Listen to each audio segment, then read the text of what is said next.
For our meditation today, I invite you to begin by paying attention to the temple of your body.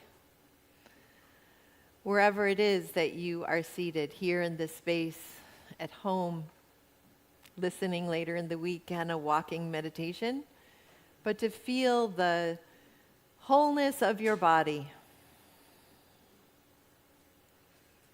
centering in with awareness of your breath,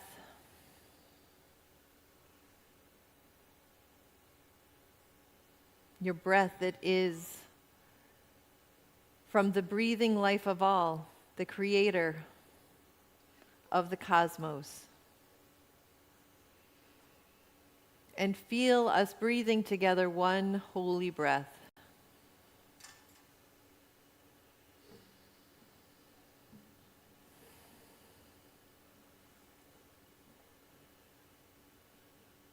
And notice sounds in the room, or sounds wherever you are. Connecting to the source of all sound, whose voice we hear in the roar and whisper in the breeze of wind.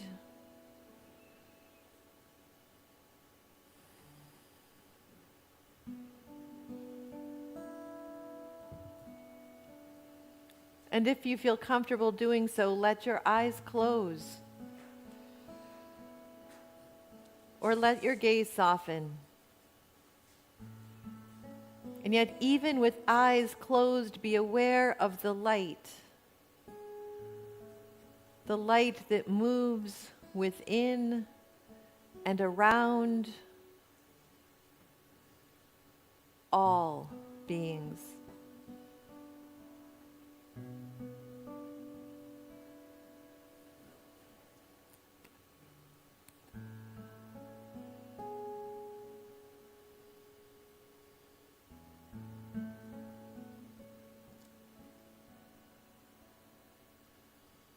And now sense the journey beginning.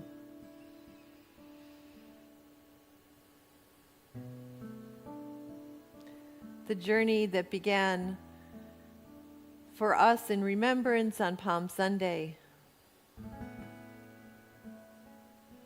of a different kind of entrance into the Jerusalem within. A journey that reminds us that we are one with all, that we empower each other with love,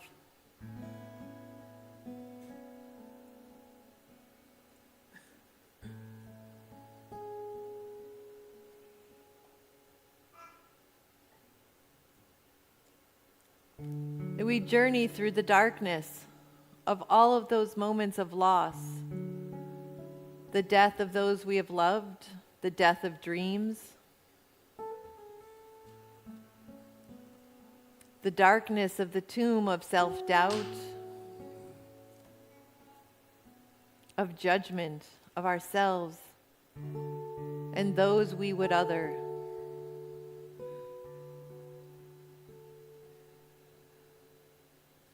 The darkness of despair at the state of the world.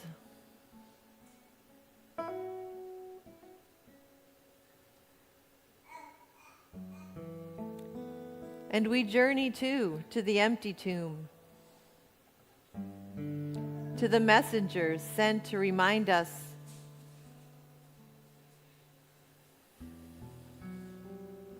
do not be alarmed.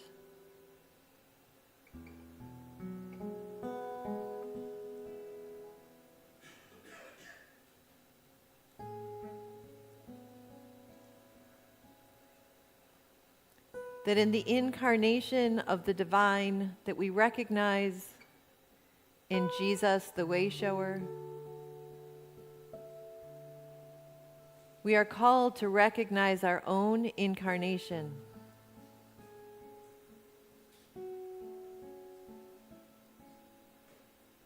Our own journey.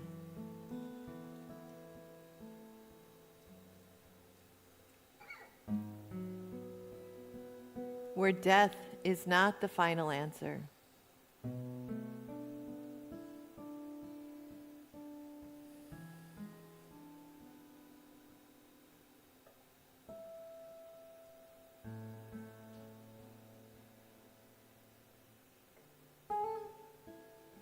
from the source where all is born in power and life,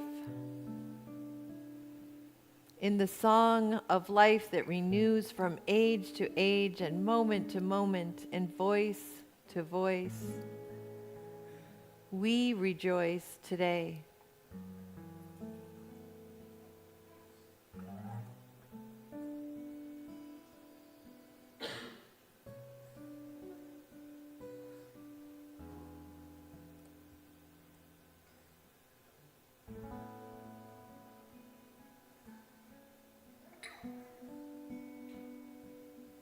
And so it is.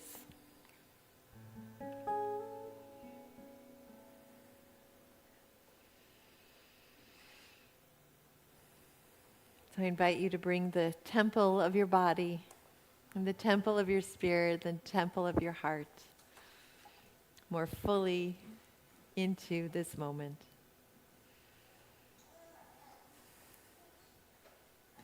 We are so blessed to hear, as part of the sounds of the voice of the one creator of all, a little voice over here in this corner of the sanctuary, sitting on Grandma Julie's lap. Just such a beautiful sound. So I'm going to begin my Easter message today as a minister who was raised Catholic with a little bit of a confession.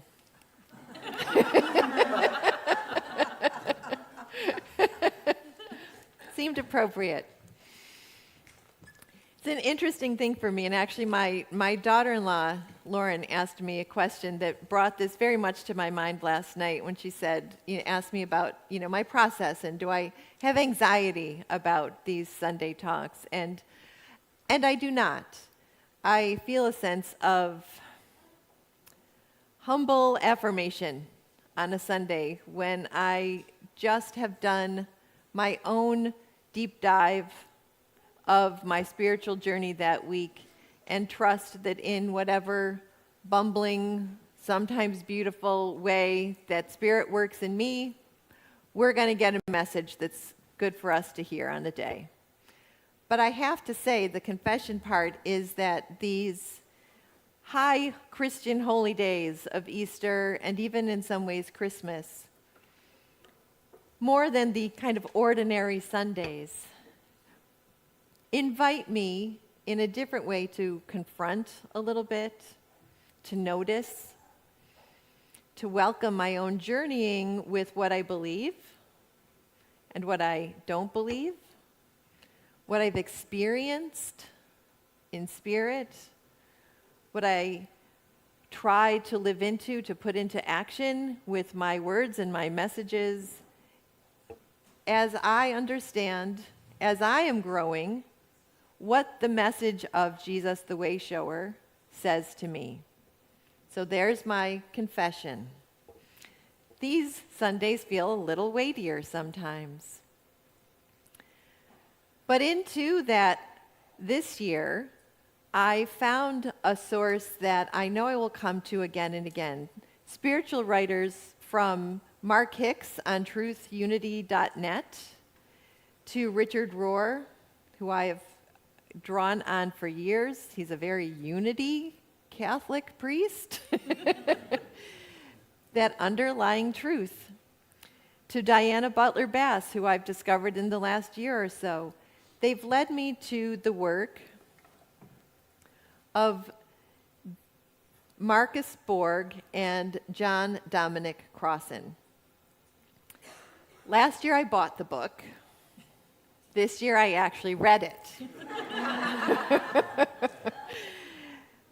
Well, I read it for the first time because there is so much in here that as I did my first reading, I know I will come back to it again to bring to my contemplation, to my prayer life, to my meditation about how am I called to grow, to hear this message through the unity lens, through my Celtic spirituality lens, through all of the things that shape my understanding of where I am in this moment in relationship with my beloved community,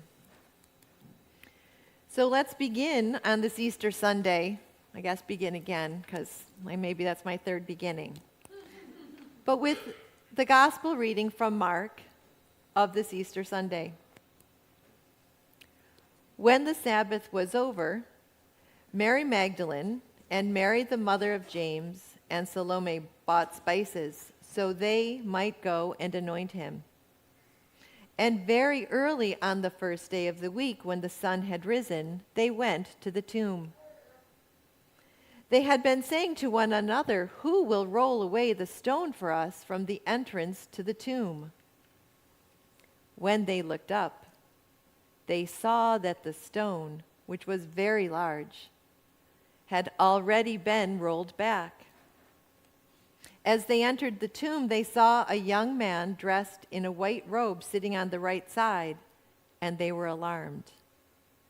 But he said to them, "Do not be alarmed. You are looking for Jesus of Nazareth, who was crucified.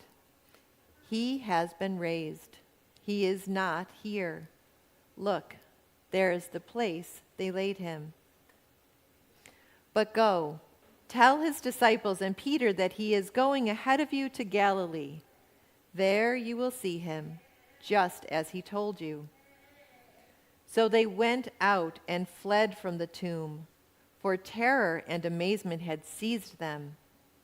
And they said nothing to anyone, for they were afraid.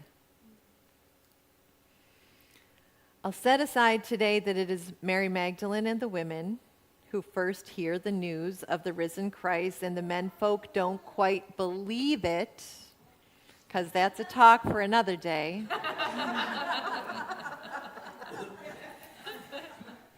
But here is my invitation to consider what is at stake for us today as we awaken to the living Christ. Borg and Crossan write, and this was really, it resonated with the English teacher part of my path as well, the mythopoetics of reading these stories as parable, finding that deeper truth. So they write, "We are convinced that an emphasis on the historic factuality of the Easter stories, as if they were reporting events that could have been photographed if that technology were invented, gets in the way of understanding them. It is a stumbling block for people who have difficulty believing that these stories are factual.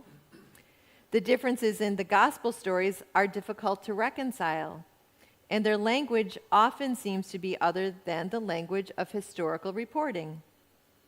Moreover, focusing on the factuality of these stories often misses their more than factual meanings. When treated as if they are primarily about an utterly unique, spectacular event, we often do not get beyond the question, did they happen or not? To the question, what do they mean? In the story of the Good Samaritan, in the parable of Jesus, the truth of the story does not depend on whether there literally was a man from Samaria who once helped a Jewish man who was beaten and robbed. We can all accept that. It maybe literally has happened in the past that led to that story. But that historical, factual truth does not really matter to the story that we understand the deeper truth, right? The deeper truth of that is embedded in the story. Help those in need. We are all neighbors. Those labels don't matter. We help each other. So they continue, Borg and Crossan, seeing the Easter stories as parables does not involve a denial of their factuality. What it does insist on is that the importance of the stories lies in their meanings. An empty tomb without meaning ascribed to it is simply an odd, even if exceptional, event. It is only when meaning is ascribed to it that it takes on significance. Believe what you want about whether the stories happened this way. Now let's talk about what they mean. If you believe the tomb was empty, fine. Now, what does the story mean? If you believe Jesus' appearances after the resurrection could have been videotaped, fine.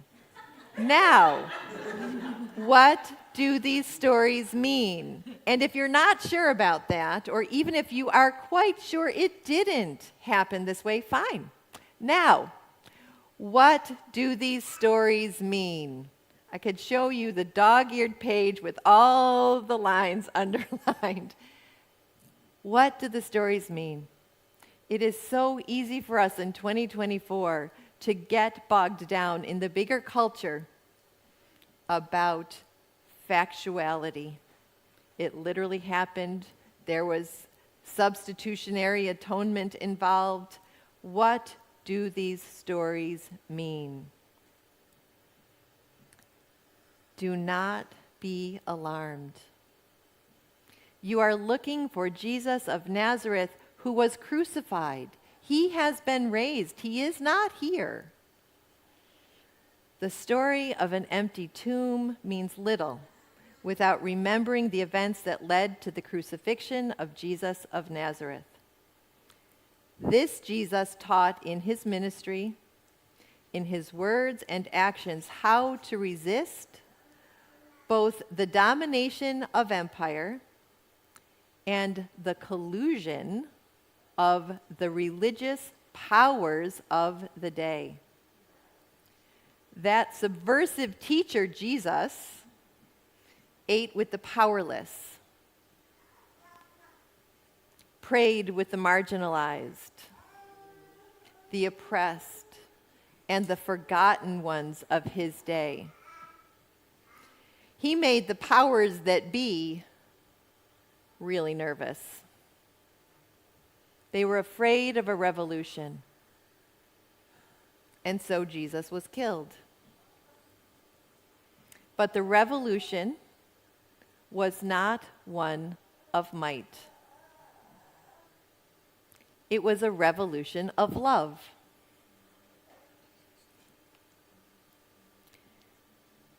Jesus is Lord is the most widespread post-Easter affirmation in the New Testament. I did learn that from Marcus. That statement, they challenge us to see, is both personal and political. So these are more lines that are heavily marked in my book. Jesus is Lord involves a deep centering in God. That statement includes the radical trust in God that we see in Jesus. It produces freedom, compassion, and courage. This deep centering also involves loyalty and commitment to God's passion as disclosed in Jesus. A passion for compassion, justice, and nonviolence. Compassion, love, is utterly central to the message and life of Jesus. And justice is a social form of compassion. Love is the soul of justice, and justice is the body, the flesh of love. When I read that, I got a lump in my throat and chills. That to me is the heart of what we're called to. When we say the spiritual awakening of all guides us, it is love.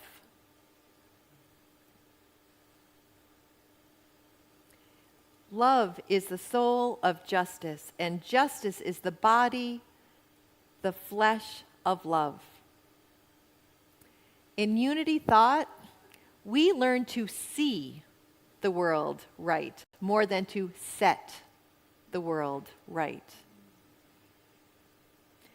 Yet when we see this living Christ in our present moment, and we see the world in its wholeness, and we see the oneness that is us and is all of creation, we must also hold the paradox that our sisters and brothers and the earth herself are trembling under the weight of empire, of war, of oppression. And in that paradox of seeing the cross and the empty tomb, we are called to a personal transformation. But we are also called to a communal transformation. If I can die to my inner judgments, if I can see that the stone in the tomb that I have made of myself, of all of those limiting beliefs, is rolled away as though it were never there. If we can die to our inner judgments, to our killing thoughts and words directed at ourselves or others, then we will also arise to the renewal of our relationships in our families, in our neighborhoods, in our communities, in the world. We rise above our fears and rise into the deep truth that despite all appearances to the contrary, death does not have the final answer. As we embody the Christ within, love, not an easy, sentimental, baby chicks and bunnies kind of love, but love that says yes to whatever is on the journey. Whatever is called forth for us on our journey, that love continues to transform us. We are those today who are awakened to the Christ alive in each of us. We are called to see the world anew, to be love in the world anew, and to enjoy the chicks and bunnies, the chocolate, the gatherings, but to remember that what this day is not just this day. It is our continual awareness that we are called to awaken and to stay awake, to wake up, to grow up, to stay awake, always and in all ways, to be love in action. May it be so. So it is. Amen. Alleluia. Amen.